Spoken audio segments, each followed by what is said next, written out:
Here, that. Good boy. He's a good boy. Here, that. See, you want to go over and let Officer Fountain, because That's Fountain's a good boy. earlier. That's So a he good keeps looking at boy. Officer Fountain. That's a good I can go boy. play with him. That's a good boy.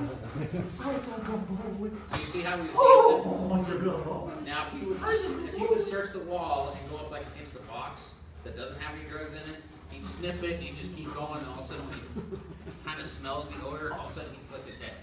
Or really turn really fast, because all of a sudden he could smell the odor. He's getting at these boxes real quick because it's just they've been sitting there long enough. See, and then off the fountain so see his growling? You guys think he's mad? No, that's he's just playing.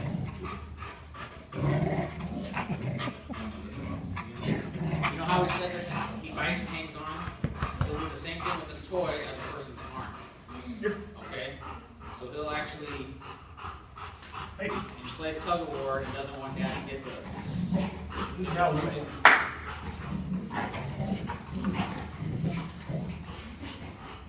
Here. Here, that's.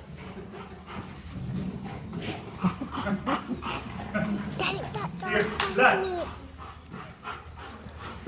Here, that's. He'll just hang on. Until his jaw can't hang on no more, he'll keep